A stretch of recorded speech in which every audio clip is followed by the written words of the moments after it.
Hello সবাইকে, আসসালামু আলাইকুম। আমি রেডি হয়ে নিতেছি, চলুন আজকে দেখা যাক কোথাও যাওয়া যায়। এই তো আমরা তিনজন নামতেছি। তারপর দিদিকে নিলাম, কারণ দিদি একটু অসুস্থ ছিল, দিদির চোখে অনেক ব্যথা ছিল। দিদি বলছিল যে আজকে যাবে না, তারপর আমরা তিনজনই হয়ে যায়। তারপর দিদিকে জোর করে ধরে নিলাম। এই তো আমরা দেখতে করতে করতে আমরা ইলিশের এদিকে চলে আইসা পড়লাম। আজকে সিনারিগুলা এত সেই রকম ছিল যে বলার বাইরে। তারপর আমরা তো সবসময় কাছে যেগুলো ওগুলোতে যাই, আসলে দূরে কোথাও যায় না। আমরা একটু আজকে গ্রাম সাইডে আইসা পড়লাম। আর গ্রাম বলতে আমার অনেক পছন্দের, কারণ আমি গ্রামেরই মেয়ে, পাহাড়ি এলাকার। আমার একটু এই যে গাছগাছালিগুলো, আমার পাহাড়গুলো অনেক পছন্দ। আর এই কথা তো এখানে বললে লাভ নাই, কারণ দেখা যায় এখানে পাহাড় নাই, কিন্তু গাছগাছালি অনেক আছে। তারপর আমার অনেক ভালো লাগতেছে। আর আমি আর বুলবুলি হাঁটতেছি আর দিদিদেরকে খুঁজতেছি। আর ওদিকে দিদি আর রেখা ছবি তুলতেছে। বুলবুলি বলতেছে চল আমি দেখাইতেছি, আমি দেখছি।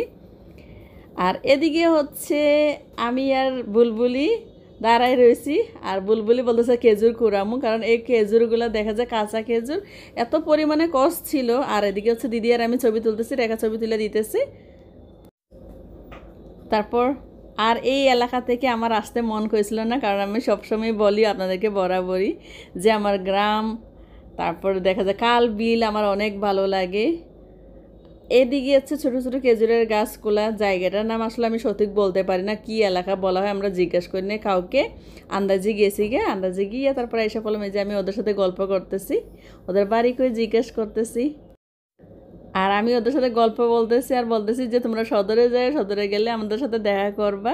তারপর ওদেরকে বলবো যে তাকো তোমরা ভালো থাকো, আমরা জায়গা বলে আসছি আমরা ওখান থেকে।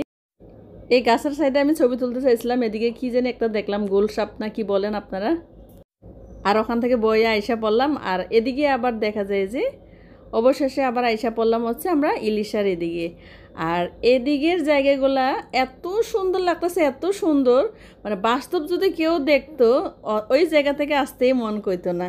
মানে আমার যেমন বিশেষভাবে আমার তো এই জায়গাগুলো অনেক ভালো লাগে। আসলে আপনারা যারাই নদীর পাড়ের মানুষ, আমি মনে করি তারা আসলে এই ধরনের সুন্দর সবসময় দেখতে পান। আসলে আমি তো নদীর পাড়ের মানুষ না, যার জন্য আসলে আমি এই ধরনের আবহাওয়াগুলো আসলে আমি কখনো কোনো দিন ওই রকম করে দেখি না। তবে আমার কাছে আসলে অনেক ভালো লাগছে। আমি বরাবরই এর জন্য সবসময় ঘুরে ফিরে আমি নদীর পাড়ে যাই, বরাবর আমি ঘুরে ফিরে নদীর পাড়ে যাই। আর এদিক দিয়ে বুলবুলি একটু আমাকে নাইচা দেখাইতেছে। বুলবুলি জানে না যে আমি ভিডিও করতেছি। তারপর আমি আর বুলবুলি বলতেছে বুলবুলি চলো আমরা দিদিদেরকে দেখি, কারণ দিদিরা এদিকে গিয়ে ভিডিও করতেছে। তারপর সব সময় আমাদের ছোট্ট একটা ভিডিও আপনাদের সবার সাথে শেয়ার করি। আমি জানি না কার কেমন লাগে। অবশ্যই অবশ্যই আপনাদের যদি ভালো লাগে আপনারা একটা লাইক দিয়ে যাবেন।